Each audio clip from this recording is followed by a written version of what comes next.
Olá, pessoal. Boa tarde. Nós vamos para a correção 4, na verdade, do PET 4 de História para o sexto ano. Lembrando que já corrigimos os 3 primeiros e a correção vai ser completa, ou seja, das 4 semanas. Então, vamos compartilhar a tela aqui para não perdermos tempo. Pessoal, nós começamos aqui, né, lembrando que eu vou falando as questões, mas não vou falando as páginas. Eu tive que fazer uma pequena adaptação para ficar melhor o documento, então a questão das páginas acabaram por se perder. Entretanto, eu posso situar vocês na semana na qual estamos. Lembrando que o PET 4 é um PET um pouco menor. Então, eu acho que não teremos dificuldades nesses aspectos. Então, semana 1 do PET 4. Atividades. O filme em animação O Príncipe do Egito, produzido pela DreamWorks Animation no ano de 1998 e com a direção de Brenda Chapman, Simon Wells e Steve Hickner, narra a história de um político religioso chamado Moisés, que libertou seu povo escravizado das terras do faraó. A partir da descrição do filme e da leitura do texto da semana, responda. Texto este que se encontra no PET. Letra A. O filme conta a história de qual povo da antiguidade? Resposta. O filme conta a história do povo hebreu, seja, né, o povo que foi escravizado no Egito, o povo que foi para Canaã, o povo de Moisés, o povo de Abraão, enfim, povos demonstrados ali no Antigo Testamento. Na B, nós temos a seguinte pergunta, né? Como foi chamado o evento de saída deste povo do Egito em direção a Canaã? A partida dos hebreus do Egito para Canaã recebeu o nome de Êxodo. Então, existe até um livro na Bíblia com este nome que conta justamente essa saída, o Êxodo. O Êxodo, a saída dos povos, né, hebreus da terra do Egito. Na questão 2, nós temos, né, a seguinte pergunta. Baseado no que foi estudado até aqui e com auxílio do seu livro didático, ou pesquisando na internet, responda. Letra A. O que é uma religião monoteísta? Cite uma. Resposta. É aquela que acredita em apenas um Deus. O cristianismo é uma religião monoteísta. Ou seja, né, meninos, mono é um teísta Deus. E o cristianismo aí pode ser a doutrina católica, a doutrina evangélica, a doutrina ortodoxa, todos eles são monoteístas. B. O que é uma religião politeísta? Cite uma. É aquela que acredita em vários deuses. A religião hindu é um exemplo de religião politeísta. Então, mono, um, poli, muitos. Então, ou seja, acredita que tem um deus do sol, um deus da chuva, um deus de uma estação, enfim, cada religião politeísta tem características diferentes, e eu escolhi aqui a religião hindu, que é uma religião muito praticada até os dias de hoje, lá na Índia. Na C, o que eram cidades-estado no mundo antigo? Cite uma. A resposta. Eram cidades independentes entre si. Cada uma tinha seu governo próprio, economia, etc. Biblos era uma cidade-estado. Biblos é uma cidade na Fenícia, né? E ali explicando o que era uma cidade-estado. É uma cidade que tem a sua própria lei, a sua própria religião, a sua própria forma de vida. Existem cidades-estado até os dias de hoje? Sim. O Vaticano, que é a sede do poder do Papa, é uma cidade-estado. Mas hoje em dia existem muito menos cidades-estado do que já existiram em outros tempos. Continuando aqui, pessoal, a gente tem o 3 pedindo o preenchimento do quadro. Vamos então à questão. Preencha o quadro abaixo a qual povo pertence cada característica ou informação. Hebreus, fenícios ou persas. Então, quem desenvolveu o alfabeto fonético? Esse parecido com o que nós temos nos dias de hoje. Os fenícios. O primeiro povo a desenvolver religião monoteísta, que acredita em um só Deus, foram os hebreus, que adotou uma moeda única, foram os persas. Lutou contra os gregos em Termópilas, foram os persas também. Foram grandes navegadores, foram os fenícios. E os povos que foram escravizados no Egito por cerca ou durante 450 anos, foram os hebreus. Então, neste quadro, nós encontramos o povo que desenvolveu o alfabeto fonético, religião monoteísta, adotou moeda única, como é demonstrado no quadro aqui na imagem. Pois bem, gente, vamos passar então para a próxima parte, lembrando que eu não estou falando das páginas, mas estou falando das semanas. E aqui nós começamos agora a semana 2. Falei com vocês que este PET está um pouco menor do que os outros. Então não se desesperem, gente. O PET 5 já chegou, mas dá para fazer a correção do PET de história por agora. Questão 1, semana 2. A China é uma das mais importantes civilizações da história da humanidade. Datada de 7.000 anos antes de Cristo, passou por diversas transformações territoriais, políticas e econômicas ao longo dos séculos.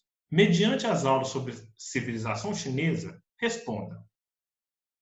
Letra A. Qual a importância dos rios Amarelo e Azul para o início do povoamento da região que hoje chamamos China? Sim, gente, os rios têm esses nomes mesmo, o Rio Amarelo e o Rio Azul. Resposta.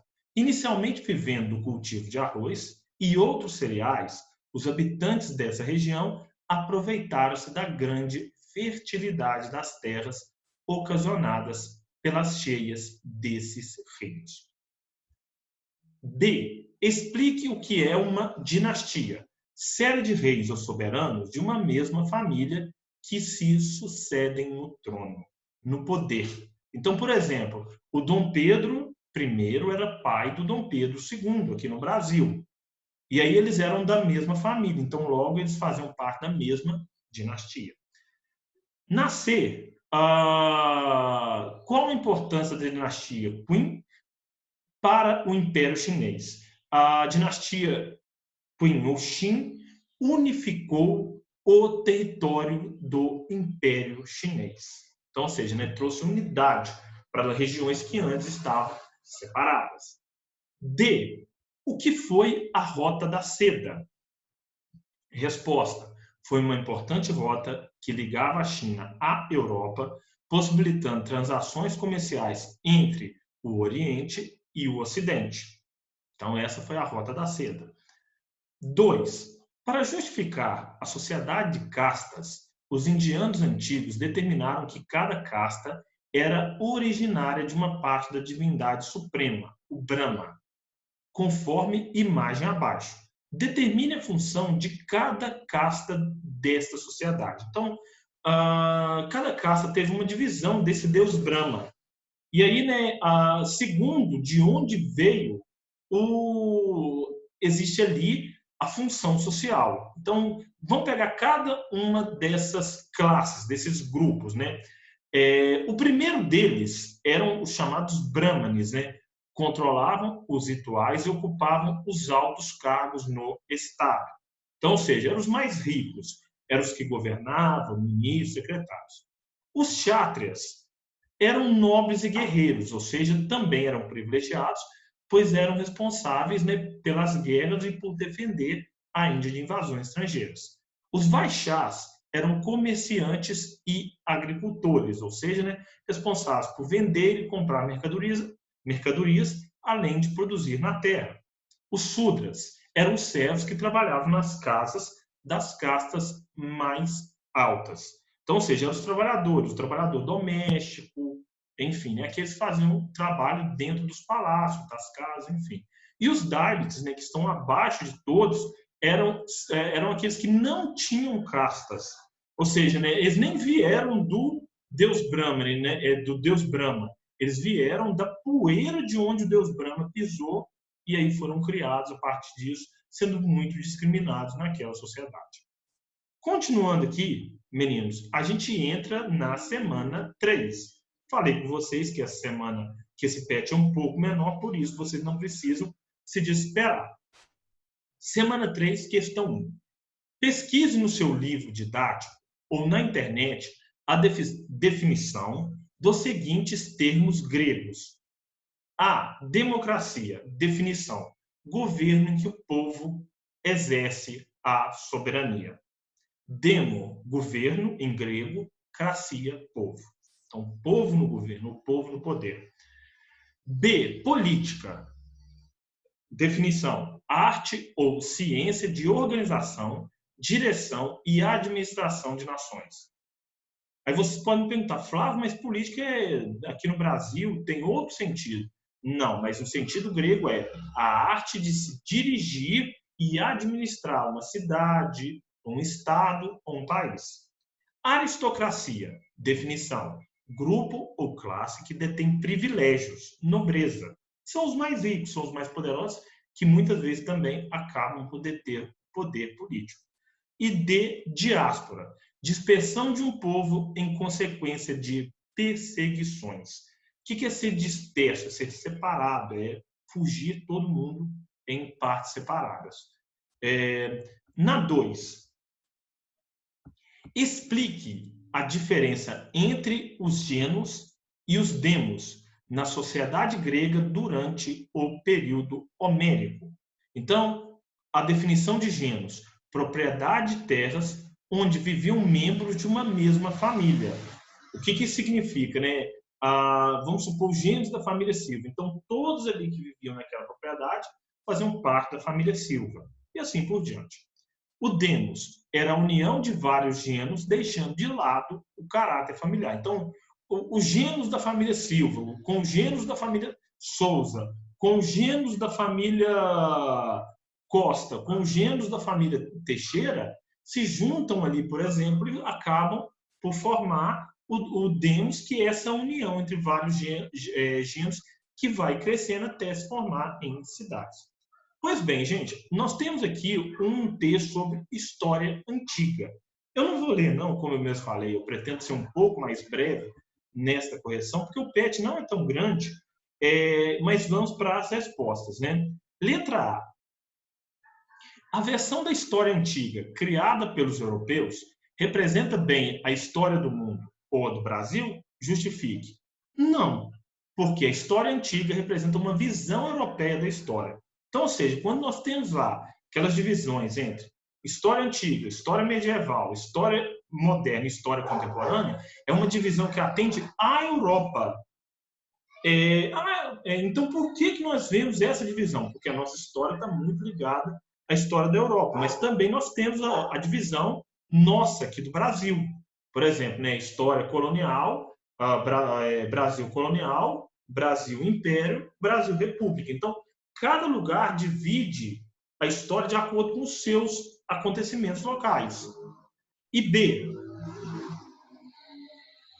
o que era considerado clássico ou antigo para os europeus do Renascimento pode ser considerado clássico para as pessoas da nossa sociedade também? Justifique.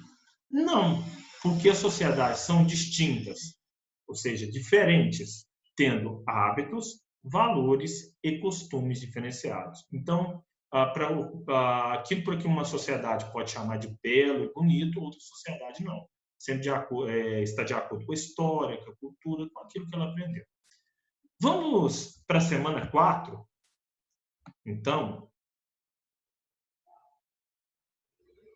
E para falar um pouco sobre Grécia, dentro da Grécia, principalmente, Esparta e Atenas. Então, mediante o que você aprendeu sobre a sociedade de Esparta e Atenas, preencha o quadro abaixo informando a qual sociedade corresponde cada característica informada.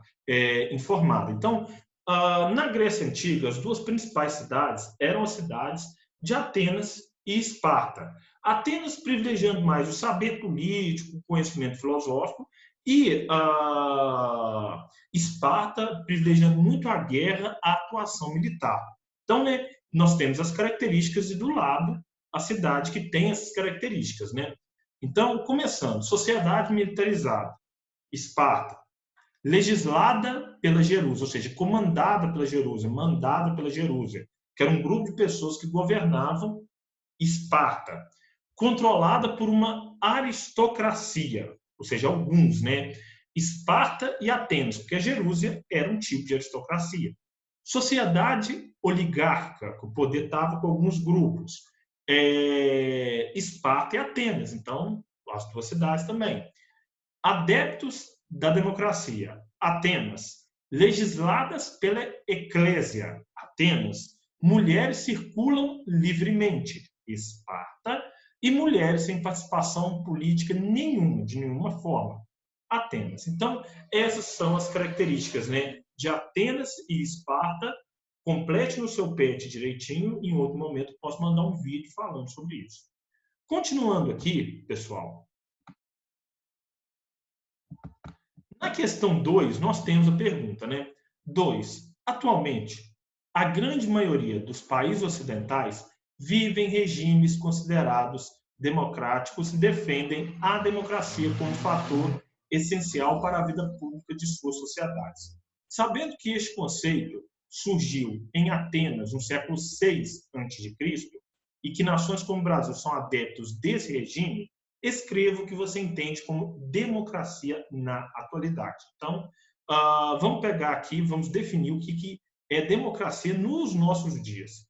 A democracia representa um sistema político em que os cidadãos elegem os seus dirigentes por meio de eleições. Então, a democracia é a eleição para que as pessoas possam governar por você. Na 3, nós temos aqui uma pequena introdução de quem é Sócrates, né? De quem foi Sócrates. O filósofo Sócrates, em suas pesquisas acerca do sentido da vida, questionando o que as pessoas entendiam como sabedoria, disse a seguinte frase: só sei que nada sei. Diante deste enunciado, responda. Letra A. O que Sócrates pretendia explicar ao proferir esta frase? Então, ou seja, Sócrates afirmava que o primeiro passo para se adquirir, faltando R, adquirir conhecimento é reconhecer a própria ignorância, ou seja, admitir que não sabe de nada para depois buscar o conhecimento. Então, um exemplo mais prático, gente, quando você está lá aprendendo uma determinada coisa, por exemplo, um mecânico está aprendendo a mexer no motor novo, ele não sabe, ele tem muito pouco conhecimento daquele motor novo, mas ele vai procurar conhecimento para poder aprender. Então, inicialmente, ele só sabe que nada sabe, mas isso não é justificativa, não é desculpa para ele não buscar o conhecimento, muito pelo contrário. Uma vez que ele admite que não sabe nada, ele vai buscar aprender e para fazer um bom trabalho. A mesma coisa vale para um professor, a mesma coisa vale para um médico. Então, o médico tem lá uma doença desconhecida, como o coronavírus. Ele não sabe muito dessa doença, ele vai estudar outros vírus para poder entender o funcionamento deste último, que traz tanto prejuízo, né? B. Em sua opinião, o ser humano tem conhecimento suficiente para explicar o mundo em que vive? Explique.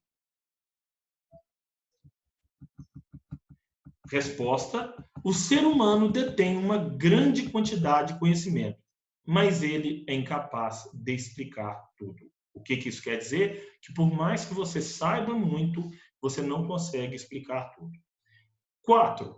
Qual o maior legado das festividades religiosas a Zeus, que eram realizadas na cidade de Olímpia, na antiguidade, deixou para a sociedade moderna? Existem esportes nos jogos atuais que eram praticados na antiguidade? Exemplifique. Então, resposta. O maior legado são os Jogos Olímpicos. Entre os esportes praticados na antiguidade e atualmente podemos citar corridas, lutas, lançamento de discos, entre tantos outros. Um melhor exemplo é até mesmo a prova da maratona.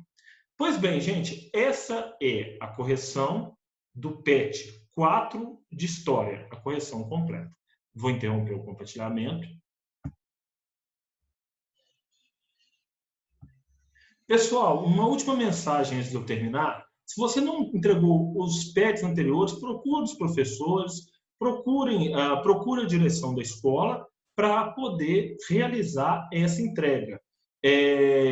Não atrase, mas se for o caso de você estar atrasado, não deixe de entregar.